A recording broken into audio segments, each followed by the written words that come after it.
Hello. This is WindleyMania, and I'm Andrew, and with me is my little boy Devin. What do you mean I'm little boy? The little boy. You're a little boy that's like dude. That's funny. Bro's like dude. Well, your dude is like bro. Yeah, exactly. We're here by ourselves. We meant to do this Saturday. Yeah, we were gonna do a Royal Rumble episode, but the what we recorded ended up being just as or equal or just as or even more boring than the pay-per-view itself. So we just kind of tossed it. Right. I mean, it was a 5-hour show. Yeah. Started at like 8. It wasn't very like an exciting 5 hours. Not at all. And we ate a lot of chili. Yeah, we ate a lot of. Garrett made chili, and I had diarrhea. Me too. Yeah. The thing, it was good chili. It was really good chili. It made me really like cozy, and then like the fact that what we were watching was so boring made me just want to kind of go to sleep, snooze. Yeah, and that's what we were all asleep. We were all kind of just like fighting sleep so made for a not good podcast. But we're here today. Mm-hmm. It's you and me, man. Just you and me. I put sriracha in my chili. You did? Yes, that's why I had diarrhea. See, like, I thought it wasn't, like, spicy, but I thought it had, like, just enough heat, like, by itself. I wanted more. Well, of course you did. You're a heat guy. You usually like to add. Right. Yeah. I don't usually add a lot of hot sauce to stuff.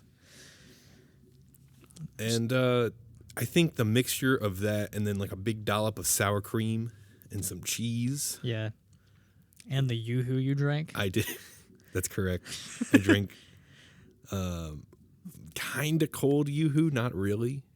Yeah. It had about 4 ice cubes in a cup. I don't think that's enough. No. Because this was like hot Yoo-hoo. You gave me hot. It was room temp. No, you stuck it in the microwave and then. No, it was room temperature, and it rode in my cold car for like 15 minutes. And then you got to the place and you went dee dee dee in the microwave. And I was like, "Here's your fresh Yoo-hoo." Yeah, and it was chunky. Yeah, I got it from Dollar General. Why do they sell them in 3-packs like that? I couldn't find any other. Like, there was no other Yoo-hoo at that Dollar General. I was like, "Well, this is what he's gonna get," because I'm not stopping anywhere else. And I already had to get the saltines for the chili. So.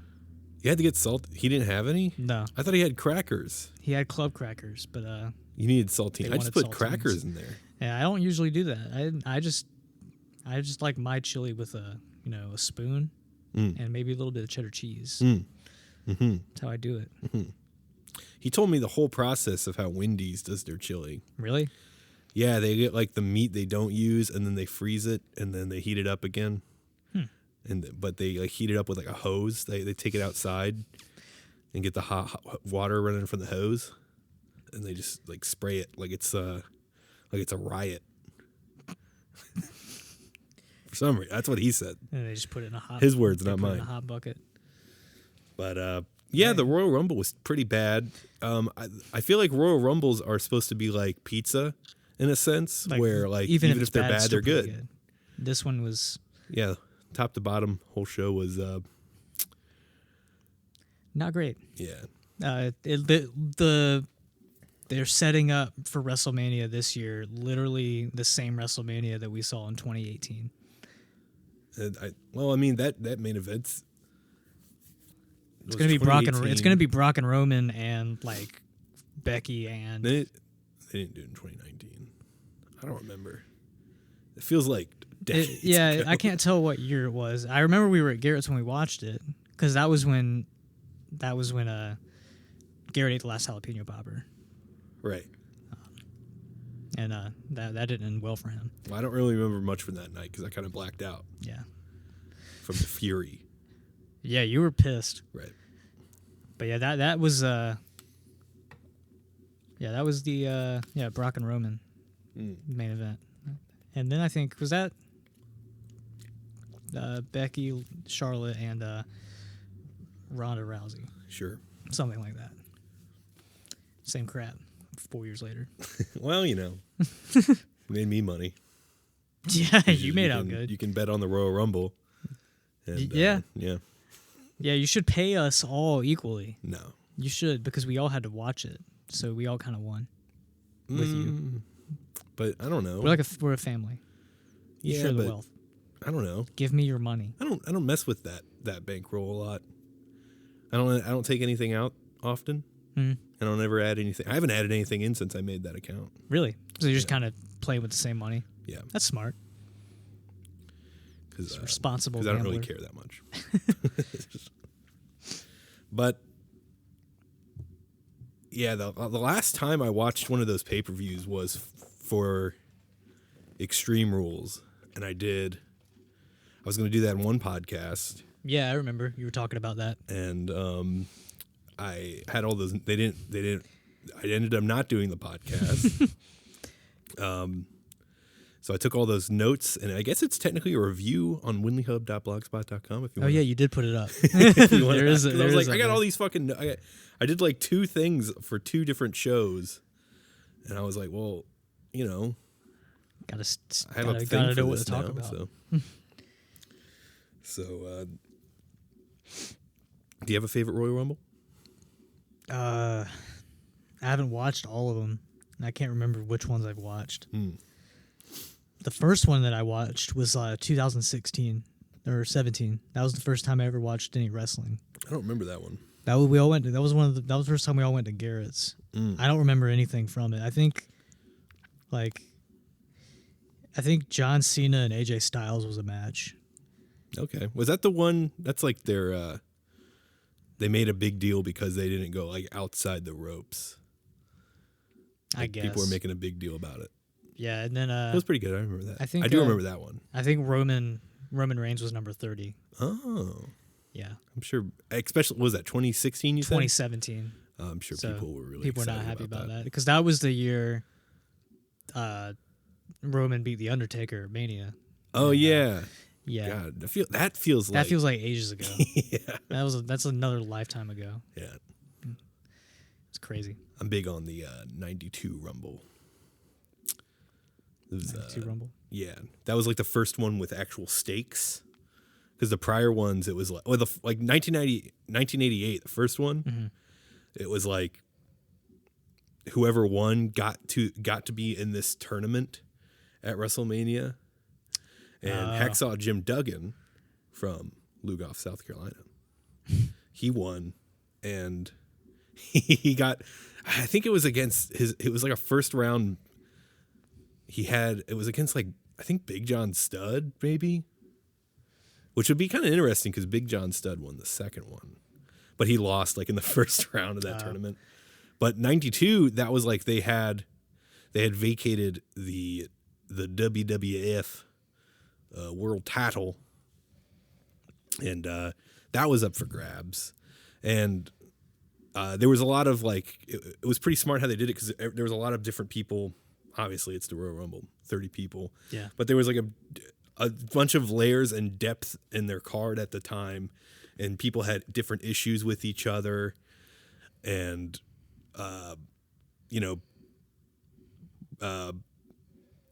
Bobby the Brain Heenan was like managing Ric Flair at the time.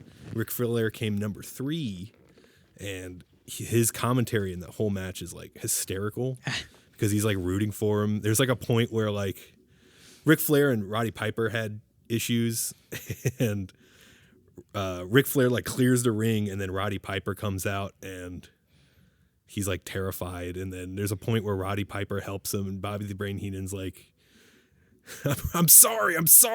It's not a skirt. It's a kilt. It's great.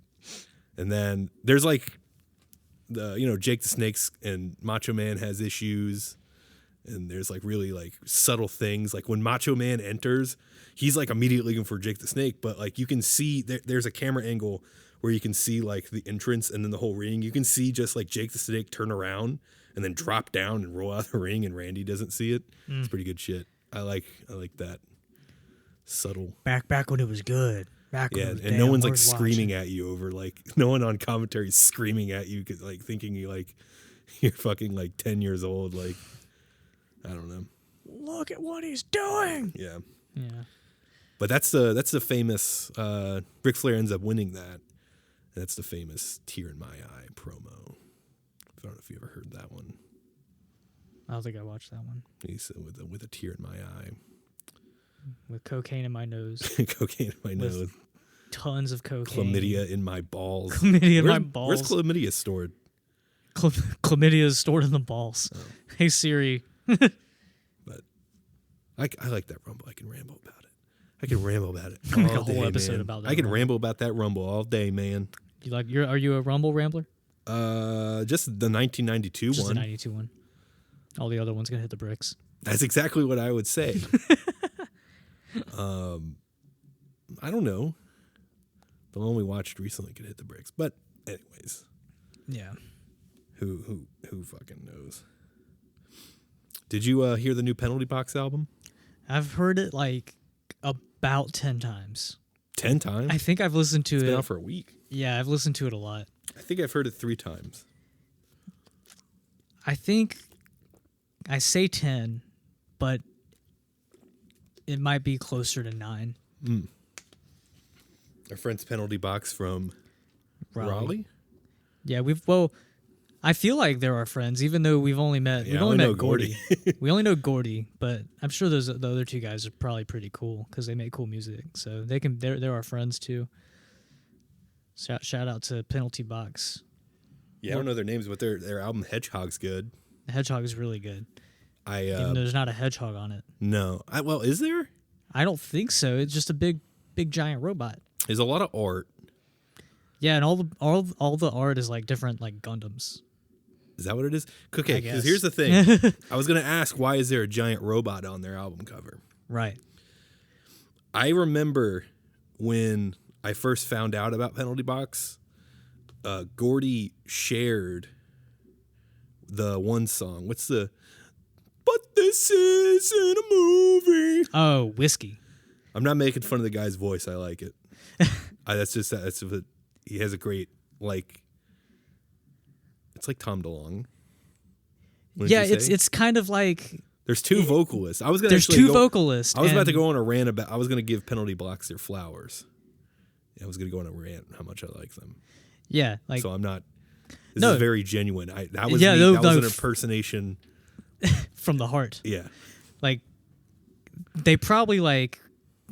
They either would love the comparison or they would be like kind of sick of it, just like the Blink-182 comparison, because 2 different vocalists with 2 different styles kind of trading off different verses. And they work so well together. They sound great together. Yeah, I don't know their names. awesome. Do you know their names? One of them is Jake, I think, and I only know that because I actually don't know how I know that. I'm trying to remember. Well, because they were on the Lunchbox Hero podcast. Well, that's what I was going to say. Because I remember listening to that the what's it called? Friendly Neighborhood Musician. You're a Friendly Neighborhood Musician. Which I wish that would come back. Yeah, they should do more episodes of it, and we should trade podcasts, which I've already talked to Ben about. And we just never have. We've just not done it. I really enjoyed that show. It's a good show. I learned so much. Yeah, it's really cool. But I remember on that Penalty Box podcast, they said something about it being a concept album. Yes, I did see. And it was a ripoff of Neon Genesis Evangelion. Yeah. The anime with the penguin. Yeah. So that's what the show with the giant fucking robots and shit. That's what it's known for, the penguin. The penguin I remember from the clip in like one of the last episodes. I've never watched it. It has been quite some time since But like their references to everything kind of made me want to like check out all the stuff they're like talking about, because they reference Evangelion and they reference High Fidelity. There's a couple other things they reference too, I'm sure. And they're kind of slipping in my mind, but it's like probably check these things out. I think my favorite track, going back to the Blink-182 comparison, there's a track. I'm bad at song titles, that reminds me of something that would totally be on Neighborhoods. It's after High Fidelity. Destroyer of Worlds? It's not that one. Are you that talking about one's the one that's like... Yeah, That's, I think it's Drowning. yeah, Drowning. Yeah. Yeah. Destroyer of Worlds, oddly enough, reminds me of something off of Size Matters by Helmet. I honestly had that same thought. Yeah. I'm not kidding. It I was like, sounds- this song reminds me of Helmet. It sounds like the crashing chorus? foreign cars. Yeah. It reminds me of that because there's the screaming and then there's like that weird ambient like dissonance with the guitars and stuff. Yeah, and I know then there's, exactly like, what you're talking about. It reminds me of crashing foreign cars, and that's why I said this sounds like it could be on Need for Speed Underground. Oh, Because I think I was referencing Oak City Fires. that too. That one, both of those songs could. where he yells "fuck 12." Yeah. Which when I first heard it, I was like, "Oh, sweet, a new Penalty Box song," and also some other factors I won't get into. But I was like, and I heard that song, and if you're already an established Penalty Box fan like myself, you're very kind of like you're thrilled with it, but you're very confused because the Hat Trick EP, I think those 3 songs are just like master class, like great songs. Yeah, and then like Hedgehog is too, but it's like those threw me off a little bit in a good way. I was like, whoa, and I was with Justin the other day, our friend Justin. Not Justin that's been on the podcast. We have another Justin in our lives. And he's listened to the Hat Trick EP. And we were I had it on in my car the other day, and it was on not Oak City, the other one, Destroyer of Worlds. He said, this doesn't even sound like the same band. It's like, yeah, it's crazy. They kind of like threw some other stuff in there. They kind of go all over the board. Which is kind of weird. Like, here's the thing.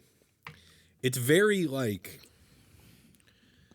when bands do that, when they have like songs that are completely like different sounds, it comes across like very like try hard, and they're just like really wanting to be different. But when I listen to this band, I like mainly through like some of the like the very like blatant lyrics that they have. They come across as a very genuine band. Yeah. And I think that's like true when it comes to like some of their like when they get a little heavier and stuff. But I was saying Oak City Fires reminds me like that hook in it reminds me of like a Rise Against song. Yeah. Yeah, I hear that too. And then it gets just crazy and there's like explosions and shit. And there's sirens and shit like it's a rap song. But no, I know what you mean though. Like they are really like genuine, like hard on their sleeve kind of band, because like you tell how personal some of the lyrics are too. Yeah, it's real. Sure, it's real shit. As a as a musician, I guess as a colleague of ours would say, right. That's real shit. That's real shit. That's some real shit. Real shit. But I don't know. Did we gush about it enough? I could keep going probably. I mean, but Hedgehog's good. Hedgehog's definitely really listen. good. I would say like definitely listen to Hedgehog. And I know this is. I don't mean to sound like they should like when. I know it's like a newer thing and people should be proud of their new thing, but I definitely think if you like pop punk music, Hat Trick EP is like essential listening. Yeah. That was like one of my... I didn't listen to like a lot of new albums that came out last year because I'm just real bad at doing that. I kind of like to stick to what I know because I'm like an old man sometimes. But like out of the new albums I listened to in 2021, that Hat Trick is like number one or number two. Probably number one because I listen to that a lot. Yeah, I didn't listen to much else either. I listened to like new Y. I listened to basically everyone in North Carolina who is coming out with new music. Yeah, so, I listened to like as many local bands to like the state, like South Carolina, North Carolina, as I could like find that was putting out new music. And it was all good, but this was just like on a different. This stuck out, yeah, for sure. Like they can take over the fucking world if the right person hears them. They should be making millions of dollars, or at least like hundreds. We'll start at hundreds. Yeah. I think every band deserves to make at least hundreds of dollars. Sure, we should all strive for that. $50. Yeah, I think also like if you listen to Hat Trick EP and then listen to Hedgehog, it's probably part of the concept. Now, I don't know if there is. I don't know. I just remember that detail. I didn't know if they were like bullshitting or whatever. But then like I see the robot on the cover, and then they're like doing the shit with high fidelity. Where did you watch the music video? Yeah, when the guy had the sword or whatever. Yeah, and then they've been hashtagging it with concept album. Oh, so I think they. It is. It is. Is there going to be like a comic book like Coheed? Except hopefully this one doesn't like readable. I don't like the Coheed. Did I ever talk about that? Not on the podcast, but I know how you feel about them. Like my favorite band, but goddamn, this book's wasted so much money. I was terrible. I was talking to someone I work with about that because he likes Coheed too, and he asked me if I had read the books, and he had kind of like asked about how the concept went. I said, dude, I don't have that much time. Yeah. I said, if you want to, like, you can, but just like the songs. Like, the songs are enough. Like, the artwork in the books is cool. Oh, no, the artwork's great. The artwork's awesome, and, you know, that like, tells a better story than the words on the page. Yeah, I didn't like those books. Yeah. That's something that comes across try hard. See, and that I think a penalty box out of comic book, that'd be genuine. Yeah. But the Amory Wars, that's try hard shit. Translucid's good when it comes to that guy's comics. I did like Translucid. I liked Kill Audio too. Kill Audio, I thought it was kind of funny. Is pretty good. But you know. Yeah.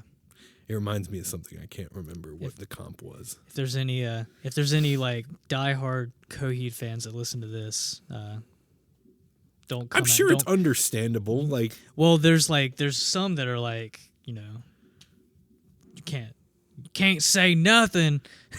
you can't say nothing about Coheed. It's like, well, as a fan, I don't know. No, I'm not talking about them. I'm talking about Penalty Box. Penalty Box. Great band. Great band.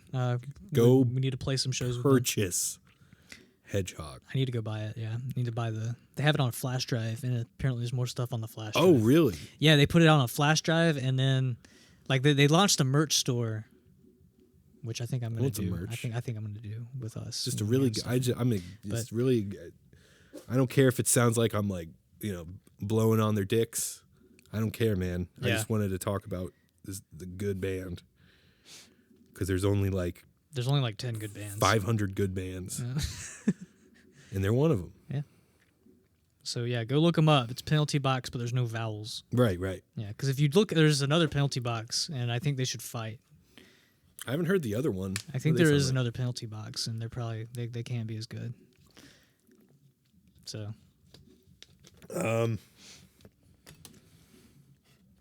Yeah, baby. What was I going to talk about? I don't know. I'm doing this thing that's I've been wanting to do it for a while, and it's called Third Gen Chronic. And You're looking at me very confused, but I feel like I mentioned this before when I first wanted to do it, and I'm really disappointed you don't remember anything about it. You might have mentioned you have a lot. You have a lot of like ideas for things you want to try to do. That's true, but I'm actually doing this one because it's very. I know I have the Windley hub. Yeah. And I do. Sometimes I'll type a whole bunch of stuff, and I'm gonna go, no one wants to read this, and I'll delete the whole thing. But this is like more of like a. For my personal enjoyment, it's Third Gen Chronic, which I'm basically going through. This is going to be like either I'm just saying that it exists just to say that it exists. I don't think anyone listening to this is particularly interested. Maybe not. But I'm going through each of New Japan Pro Wrestling. There was the third generation who debuted in the early 90s, and they went on to like, you know, obviously wrestle for the past like 30 years. Mm-hmm. And I'm going through each of their careers year by year, and I'm writing all about it, and hopefully doing some like full. There might be a few like podcasts where there'll be like a random show review, but it's mainly about these guys. Oh yeah, I think you have mentioned that. So, if anyone cares about that, probably not. But I'm just doing it for fun, and to To get it off your chest. Get it? I don't know. I just have all these tapes and stuff, and it's like, and I like writing about wrestling. Yeah. So, and I'm like, I can't. I've written a lot about wrestling on the damn Windley Hub, and it's like, I don't want to keep doing that there. I need to get it out in a different way. Yeah, because you got a lot more. Yeah. So, I don't know. thirdgenchronic.blogspot.com if you want to look at that. And at thirdgenchronic on Twitter, and I'll have all the links there. But I was just mentioning that. But yeah, windleyhub.blogspot.com too. Hopefully there'll be a new Squat Tomb review coming out soon. Oh, yeah? And hopefully there'll be a new Real World. I got to watch a movie I don't like. I was going to send you some stuff, but... I still got to watch the new Ghostbusters. The I new feel one? like There's another one? The Afterlife. Oh, I thought that already came out like 2 years ago. That came out this past year. The one that came out like 4 years ago was the one with all the chicks. Wait. The one with all the chicks? The one with all the girls, the ladies. Oh, with Leslie Jones? Yes, Leslie Jones. Okay. Could have just said the Leslie Jones Ghostbusters. I could, yeah. That one's hilarious. I've never watched it. I've never seen it either. You just like Leslie Jones? No, the most I've seen that the women's Ghostbusters was I was in Kilgore Trouts and there was a bootleg copy playing on their TV in there. Nice. Yeah. I was like, nice. Great. It's sweeted. It's a sweeted copy of Ghostbusters. What's that? Sweeted. What's that mean? It's sweeted. It's from Sweden. That means it's like better. It's Be Kind Rewind. Oh, I haven't watched that in a long time. Sweet. They're sweeted. It's not. You know what's funny about bootleg, that? That's like one of the last things I ever rented from like Blockbuster. Really? Yeah. That's funny. It was either Blockbuster or Hollywood Video. It was Be Kind Rewind. I never went to Hollywood Video. That one was. I don't think we had one. I don't think we had one here. No, not in my lifetime. There might have been one before I was alive. Well, anytime I'd be at Graham's, they would in Elgin down 2 Notch Road. Mm-hmm. Hollywood Video was like closer up the road, and Blockbuster was like a little further down. So we'd always end up at Hollywood Video, and I think that place is like an eye doctor now, and like they still have like this like the crazy like the building's still shaped like all spiky and stuff. There's a and this was a long time ago when I went, but there's like a thrift store in Surfside. It might have been a Salvation Army store, but don't know why I was there when I went. I don't really go to thrift stores or anything. Anyway, it was in what used to be a Blockbuster, and they still had like the clipboard thing that they. Wait, where was this? This was in Surfside, and they had the signs on the door had like the movie, like what are those board things called? Where they go, Mark, take one. Oh, clip. yeah. Those things. It's from Blockbuster? Yeah, it had like the Blockbuster like signage. Wait. It was a Salvation Army like 4 or 5 years ago. I don't know what it is now. It's probably vacant. Because I was trying to remember. I went down to a thrift shop in Murrells Inlet, and I'm pretty sure I saw a painting in there by someone I know. Wink, wink. Yeah. And I was like, what was that doing here? But anyways, shit, man. You can probably hear our special guest drummer this evening, Chad. Yeah, he's out here practicing. Yeah. And he the thing is, I saw him do this the other night. He pulled up, he got out of his car, he went into the unit, the light came on, and then just drums immediately. Like he just gets in there and he doesn't fuck around or anything. Yeah, he doesn't fuck around like us. And he plays drums like nonstop for like 3-4 hours. I don't know how he does it. And he drives like 8 hours to get here. Yeah, he drives like 8 hours to get here. He lives in like. I think he mentioned that when he was here that he lives in Georgia. Lives in Georgia town. Yeah, baby. We're on a roll, man. On a roll. Doing good. I wanted to talk about something that I kind of stumbled upon. Mm-hmm. Now, do you go on YouTube.com? Yeah, occasionally. Do you ever just like click the recommended videos on like the side of the screen? Like if you're watching something else. Yeah, there's related videos or whatever. I'll scroll through them sometimes, and if I see something that makes me just like look at like, what the fuck is that? And then I'll click on it. Did this happen to you? It did, but it was like after like I kept on clicking. I was going further and further and further. And I was like, oh, what's this? What's that? And I think I'm subscribed to this channel called The Curiosity Show, which was a children's program from like the 70s and early 80s in Australia. And it was these two guys, and they just kind of like do really basic random stuff with like physical science. So like they'll do like, it'll be like about like illusions or whatnot, or how to make like very specific design. I don't know. You have to look it up. But the theme song's great because it's like Curiosity Show. And they're both Australian. It's like, have you ever wondered how come rags are like this and not like this? Well, here, back in the 1700s, rags were like this. And it would be like that. And they look like that's, I don't know. They will answer any question you have. And this was a show from like, nearly 50 years ago. But anyways, I kept on clicking and I saw different stuff. And for some reason, this show from the late 70s, early 80s in Australia called The Curiosity Show, and clicking led me to the 1992 pay-per-view / home video home release for Howard Stern's Butt Bongo Fiesta. And I was like, I don't know what video I was watching at the time, but I look over to related videos and I see Howard Stern's Butt Bongo Fiesta. Is it Howard Stern's ass? No. Well, no, but I don't know. I'm not interested. Well, here I clicked on it and I watched like 10 minutes without even really thinking. And like it was, I guess like, I don't know. Connor's not here to explain the Howard Stern lore. He's a Stern head. He's very stern. Yeah. I don't really know much about Howard Stern outside of like, Beetlejuice Green. And, I've watched some random interviews.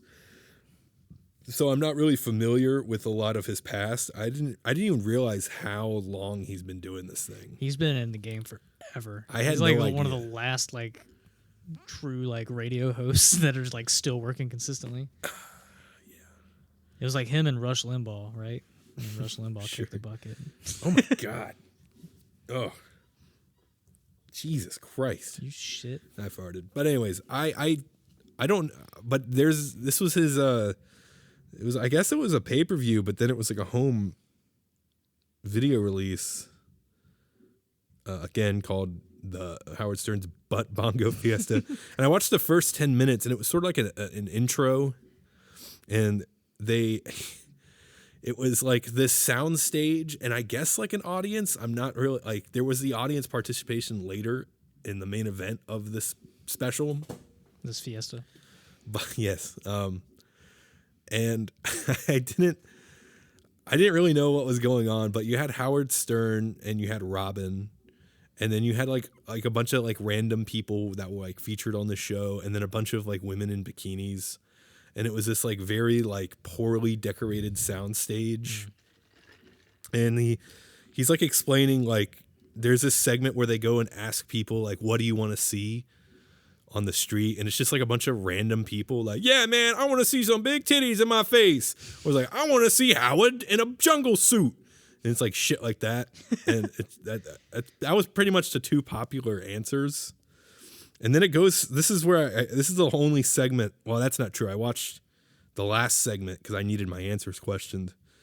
I watched the first segment of the tape called Jungle Man and the Adventures of Big Naked Sloppy Titty Women in 3D. 3D? Yeah. And I don't know how many people have watched this tape, but this is, you're either on two sides of this. Either you're going to think this is the filthiest, just stupidest thing you've ever seen, or this is the most wonderful, funniest thing you've ever seen. Because it's pretty funny. Like it's pretty bad, but it's pretty funny. Essentially, like there's a caveman, and then he raises a baby he raises the baby who becomes Jungle Man, and it's Howard Stern in a jungle costume. And there's like a woman who's like in distress. Oh, the whole thing's in 3D. So like you have to hold 3D glasses. Like the red and blue ones? I guess kind of. Like the picture's not in 3D, but they have like little bugs and snakes that are in 3D. It's really dumb. And he has to like untie this like cave woman who's like kidnapped, and then she's like, "Oh no, look out, Jungle Man. It's the big naked sloppy titty women in 3D." And it's just like a bunch of women with like very grotesque prosthetic breasts, like chasing after Howard. And he goes to like set her free, and he like farts in her face, and there's a bunch of like 3D gas clouds. Yeah. Just like green, like. Yeah. And yeah, that's like basically they get away from like, they release like dogs and pigs on the big titty sloppy naked jungle women, and he gets away. But I recommend watching this, honestly. Anyone that right likes, up my alley. and if you're a big comedy fan, I feel like you'd get a kick out of this. The tape also featured Guess Who's the Jew with Fred Norris, who was like a regular on the show, as Kurt Waldheim Jr. and Daniel Carver. Daniel Carver was a former Grand Dragon of the Ku Klux Klan. My God. And then they had that same guy rate various ethnic groups, which I don't recommend that part. If you're, I wouldn't recommend that part, I guess. But the main event, I did watch the main event. It was the Butt Bongo Fiesta, and it's essentially like Howard is like a leader of like this mariachi band, and there's a mariachi band playing, and also Robin is like the hostess, and he gets people from down the audience, and they essentially like it's like they'll pick a guy and a lady, and the guy like smacks the lady's bottom and plays it like a bongo while the mariachi band plays. And that's, I don't know, I just felt like I didn't know that Howard Stern broke through to whole media in that aspect. I know he did the Private Parts movie. I've never seen that. I think I caught it. I caught like half of it on Comedy Central like 10 years ago. So I basically have never seen it either. So, but I didn't know they did like pay-per-views like that. I thought he was just like radio show. I didn't know he did like sketches. Yeah, like and there's more tapes too. I mean, I think this would be like a thing to like sit down and watch. I've never seen. There's Negligee and Underpants Party. My computer. There's the U.S. Open Sores. There's the Butt Bongo Fiesta, the Miss Howard Stern New Year's Eve pageant. I'm sure that's great. And that looks like that's it. There's 3 or 4. So I mean, yeah, I learned a new thing. I didn't. Yeah, I did too. I'll have to check those out. Sounds like a good thing to watch. It's sounds like fun for the whole family. Whole family type really, thing. Yeah. Really good for the whole family to watch.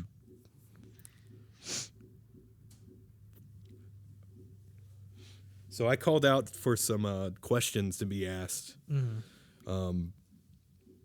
I have some questions written down. I don't know if you wanted to check if there was any more. I don't have internet. Oh. I can go get up and check real quick. Sure. See. Let's go get up and check. Devin's going to go up and check, and I'm just going to remind everyone at home to go to @Windley_band because on the socials, because I don't know, there's a lot of cool stuff happening soon. And some music, some shows, some butt bongo. WindleyHub.blogspot.com. Read a new Squat Tune review soon, hopefully. I'm hoping. Can't really rely on Garrett that much. Is there any more? Doesn't look like we got any more. That's fine. Because I got a few questions. Okay.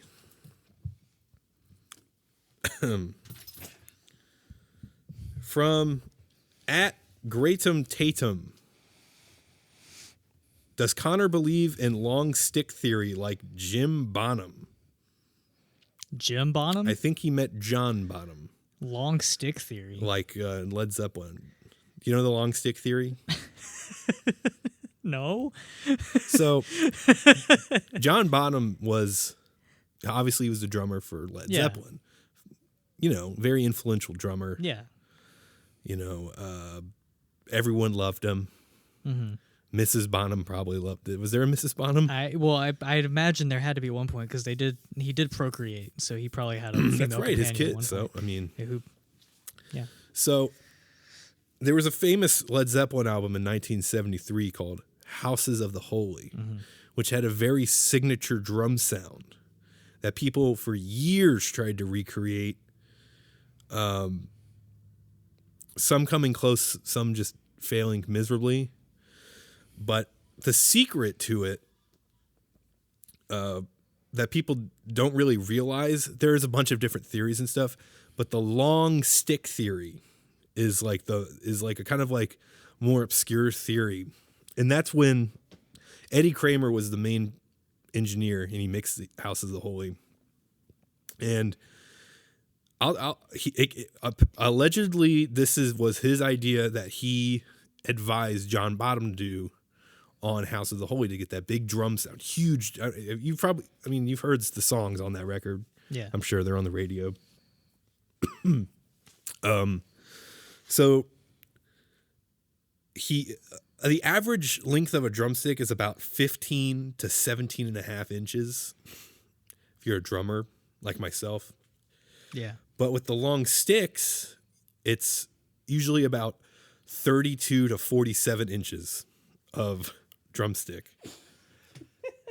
And that creates, you get more velocity because the stick's longer. You're sitting back, your pedals are adjusted so you're farther away from the kit, but that creates more sound to travel because your body is not present towards the kit. And also your sticks are longer, so there's more velocity and gravity working and more, just more direct mass because the stick is a little heavier because it's more wood. And so the sticks fly down really hard. And thus the long stick theory about, well, because there's no evidence of how they recorded House of the Holy. Like, it couldn't have been like, there's no like, how like the mics were placed or what kind of room they were in. Right. It was long sticks. And the theory comes from Eddie Kramer's involvement on the album. But Eddie Kramer also featured, this is true. This is actually true. The other stuff isn't actually true? The other stuff is a theory. Yeah, it was a theory, okay. But this is actually true. And where the theory kind of gets the basis from, Eddie Kramer was featured on a little record in 1967 called the Magical Mystery Tour by the Beatles.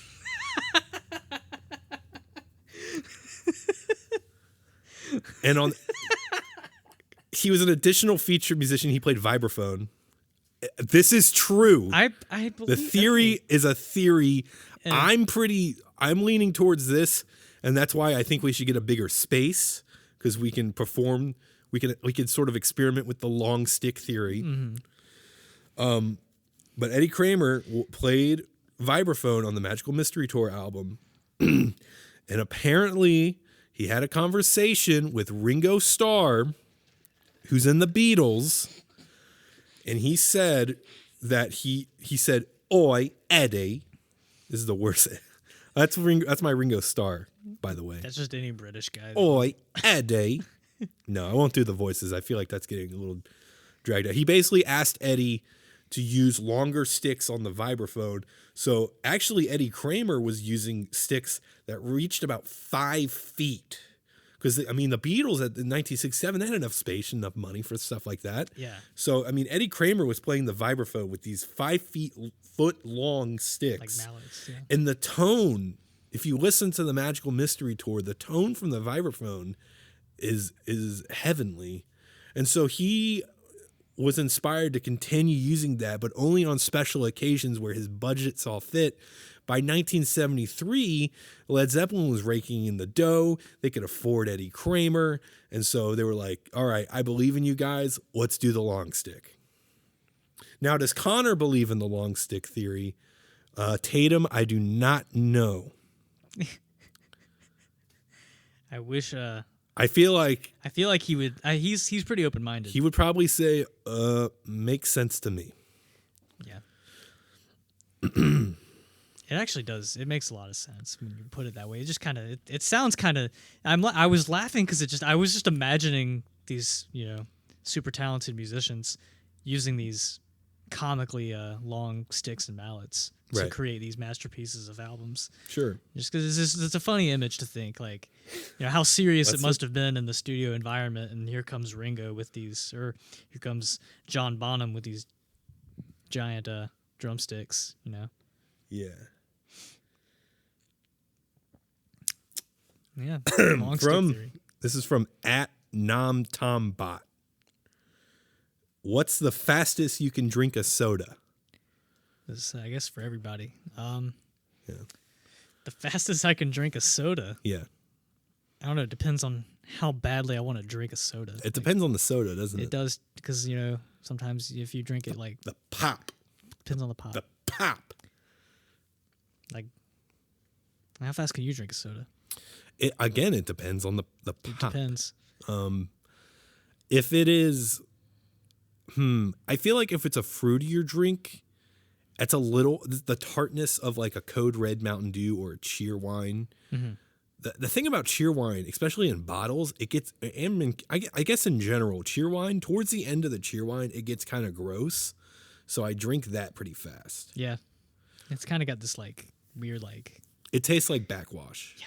Usually. I don't know what it is.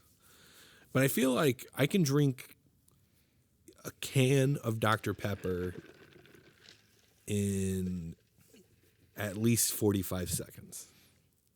That first sip of the Dr. Pepper is really good. Yeah, it's easier. Out of a can, can's a lot quicker. Yeah. Can's a lot quicker than a bottle. So I can kill a can. And kill a can? I can kill a can. Kill a can? Kill a can. But I'm drinking this this other beverage they have. It's called water. It's water. Good shit, man. I've got a large McDonald's Coke, and that's taken me. How long have we been recording? About 50 minutes. 50 minutes. Okay, so I've been drinking this large Coke from McDonald's for about an hour, and I'm like 3/4 of the way done with it. So cool. Depends on the pop. The McDonald's Coke does have crack cocaine in it. Yes, correct. Yes, much like the other products that McDonald's offers. Their whole menu has crack cocaine in it. Yeah, it's the crack cocaine that does it. That would make sense because like there's so many McDonald's, and like you think about when McDonald's got popular, Reagan administration. They invented cocaine. They invented crack right? and cocaine. Yes, it makes sense to me. Yeah, and this is like they said, well, we'll give it to the fast foods, and the people will eat it because America's on the go. I like to think of you ever seen Phil Hartman's Reagan? He only did it a couple times where he was just like back to work. Yeah. But so thank you, NomTomBot. Appreciate it. At Grap My Rope 72. Grap my rope? Yeah. He asked, or she, probably he, because of the name and also the question, because you're wanting to grap my rope. I can only imagine what that might mean. Is Danhausen good or bad for AEW? I'll let you take the reins on this, Andrew. I know how you feel about Danhausen. I think it's a good question. For people who don't know, Danhausen is AEW is a wrestling company. I enjoy them for the most part. I think I've been to a few of their shows. I've always had a good time. Mm-hmm. Danhausen is he's a wrestler. He's a comedy wrestler, and his gimmick is that it's like he's like Transylvanian. Yeah, he's like this Transylvanian, like possessed by like some weird demon or something. I don't particularly care for Danhausen. I don't know. I'm not really. I don't know what it is, but I don't. When it comes, I don't. I'm not super deep into the comedy wrestling because I like comedy, but when I watch wrestling, I like to watch people beat the shit out of each other. And I don't know. There's something about when it comes to my enjoyment of that. I enjoy people being mad at each other and wanting to beat the shit out of each other. But I honestly, like, I don't really care for Danhausen, but honestly, I think it's like, he's not going to be, like in some indies, they would book Danhausen like on top of their cards and stuff. I don't need that, but I think it'll be fun. I think it'll be funny. Yeah, I don't think he's not gonna be like pushed in the main event or anything. No, I don't think he's just gonna be like some like little like random show up sometimes. Probably not in any prominent feud type of situation. He makes a lot of fucking money for what he is. Bags of money. Bags of human money. Okay. You like the Danhausen? I've seen some of the Danhausen stuff. I like it just like on at the surface level. I was like, that's funny. He was on Conan O'Brien's podcast. Yeah? Yeah, because Conan O'Brien... Was he doing the gimmick? Or was he No, he was just like... His name's Donovan. And so Conan O'Brien does... O'Brien meets a fan. Huh? Didn't he get hurt at one point? Conan O'Brien? No, when Jay Leno came back into the Tonight Show, I think that... Besides that, Danhausen. I don't know. Like I said, I don't really... Is that why he does the comedy thing? If that's true, then... that makes sense. Then that's fucking great. And good on him for like figuring out how to like still, make bags of human money, as he says, so he can buy a blimp. He wants a blimp. But yeah, I just people were I guess he debuted last week, and people were either very excited or very upset. Yeah. And Grab My Rope was just wondering if it was good or bad for AEW. I think it's like. If it doesn't become like a thing where he's getting like a huge prominent role, because there are some things on Dynamite where it's like, this does not need to be, you guys have 2 hours. I don't think you also have like 4 other hours to feature your guys across different spaces. I don't think this belongs on your most important 2 hours. So, but I mean, if he's gonna rake in cash. Yeah, I thought the debut just kind of was funny because he was just like under the ring and he just came out with a chair. Yeah, when Adam Cole pulled it out. But yeah, I think it's like it's fine. Yeah, love that Danhausen. Devin loves the Danhausen. I don't really. You think he can? You said I sure he's a nice enough guy, but it's just not it's not for me. Because I like to watch people does he ever get really upset and want to beat the shit out of someone? I'm not sure. I need to watch some more. Because I've only seen like a few clips. Like I didn't hear of him like through any wrestling that I've watched. I didn't see him until like I saw him on Twitter one day. Like that's how I found out about him. I would see him randomly on Ring of Honor, but even when he was on Ring of Honor, he wasn't ever. They did the right thing in presenting him. And not he wasn't like a central part of the roster type of thing, and I don't think that will be the case here. So I don't think people should be too worried if they don't like absolutely, because I don't absolutely hate the Danhausen, but I know there's a lot of people that do, and I don't think they need to get too worried. That's all I'm saying. Yeah, it's gonna be okay. It's gonna be okay. It's gonna be okay. You should be worried about Jeff Hardy entering. No, I'm kidding. Well, they just made me nervous anyway because they're like, they're gonna, but like they're never gonna stop. The Hardy Boys are gonna wrestle until they're gonna be like they're gonna be like Rock and Roll Express. Yeah, it's true. Like for real. Like that, what? Good for them, I guess. I mean, if they're happy to do it and they feel like they're able to do it, then why the hell shouldn't they do it? Right. Who might have stopped them, but I just hope they don't get hurt. So thank you, Grap My Rope 72. This one looks like it's more geared towards you, buddy. Oh, yeah? At Reggie Moose's. Reggie Mooses? Or it might be Reggie Moses, but I think it's Reggie Moose's. Maybe Moses was taken, so he had to be Moose's. Yeah. Top 4 bass players. Top 4 bass players? Yeah. Carl Alvarez. From Descendants. From Descendants. And all. These aren't in any particular order, by the way. These are just like me spitballing. Tony Lombardo, also from Descendants, because he was the original. He was the OG. Right. Without him. And without him, there really wouldn't be Carl Alvarez. What's the one with all the Tony age? He did. Is there a song with all Tony Lombardo songs? Yeah, Tony All. Tony All. Yep. He something like someone he just wanted to make an album, and Bill Stevens was like, "I'll record it for you." It's good. Yeah, it's really good. I know there's other bass players I like.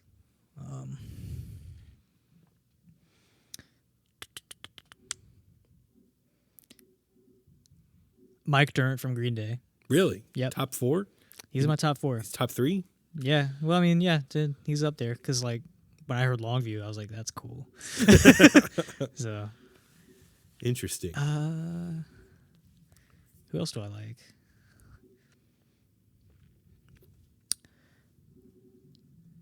I got one more because I got 3 on my mind. Well, who are they? Do a top 6. Okay.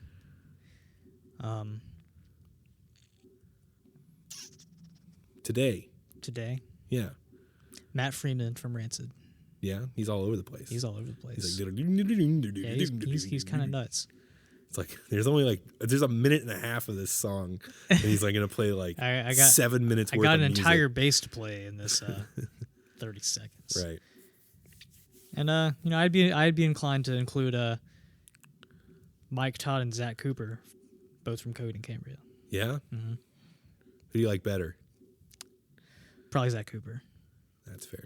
I think he kind of when we make eye contact when he plays, I've made eye contact with that man while he's playing bass. Me too. Yeah, but he looked at me. Met him a few times. He was looking at me. No, while he was playing, he was looking at me. Oh, just a straight face. He was looking at me like grooving. He's like, you should come get some of this pooper. He winked at me. Oh, okay. Yeah, this super duper Cooper pooper. Sounds like you got the hots for him. No. He's a cool guy. He's a great bass player. Yeah, he's really good. I do like the Cooper Reppard more than the than the Todd Eppard. Eppard. I think the Cooper Eppard they both play with like the same amount of feel. But the Todd Penny, that's pretty good too. Todd Penny is pretty good. If you ever listen to some of their live, like the Never Ender DVDs, kind of the shits, 'cause those ladies. Yeah. And like that was when I think Claudia Sanchez was smoking like 8 cartons of cigarettes a day. So yeah, they were tuned to drop Z. Yeah. For those. But there's some other tapes that I've listened to where it's like, man, that's good. They're really playing it. And then there's some other times where it sounds like dookie. I'll be honest. Yeah. It was like towards the end of that run.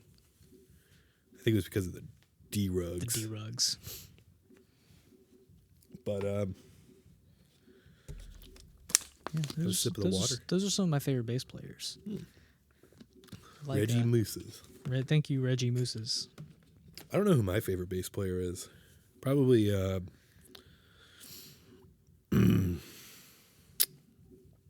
don't really like bass that much. I don't blame you. So no bass player. I'm kidding. Why are you looking at me like that? Nothing. Hey, Les Claypool. Les Claypool. Someone made the argument that, like, and it's kind of valid, Les Claypool created a generation of hack bassists. Just because of, I forgot who it was. They made, like, a video, like a 10-minute long video ranting about this. Just, like, created a generation of people that want to play like Les Claypool, but you can't. You can't play like Les Claypool because you're not gonna like. It's just gonna. I don't know. He's just so unique. I like how he walks around when he plays. Mm-hmm. He's like real tall and lanky, and he kind of walks like Ministry of Silly walks. Yeah. Yeah. Girl. Yeah. Well, do you? Is there anything happening soon? No. Well, I think we've got a show. We're not booked until March, so keep an eye out for stuff that we're doing in March and April. Yeah, because we've got stuff in the works. Hopefully, stuff with a band we gushed over for like 15 minutes. Yeah. That's already been in the talks, so hopefully that's going to happen. Yeah, we're just going to chill. We might record some more, hopefully. And, hopefully we can have a song out by next week. Next week? Yeah. Oh. No, I mean... That'd be crazy. That would be nuts. Wow, that'd be weird. If you had it, like, mixed and mastered and everything. That'd be strange. That would be strange. Who knows? Who knows? Probably not.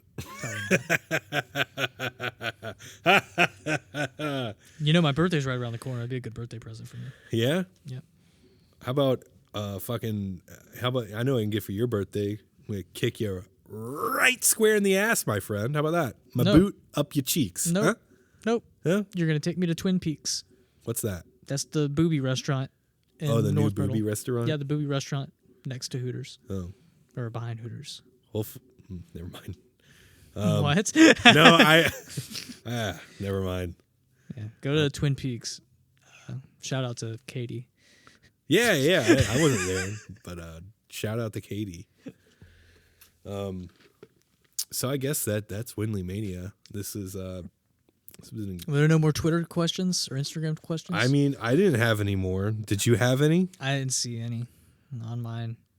I didn't know if I just had a few. I mean, we're not really we're not popular. Not really a big podcast. No. And we're just doing this for fun. Yeah. It's really therapeutic. I think at least. It makes me feel good.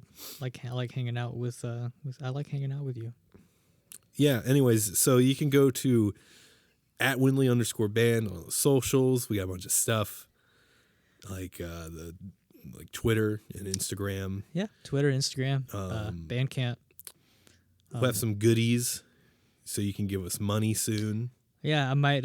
We got some new merch on the way. I'll probably make a whole new store instead of just having the Bandcamp store.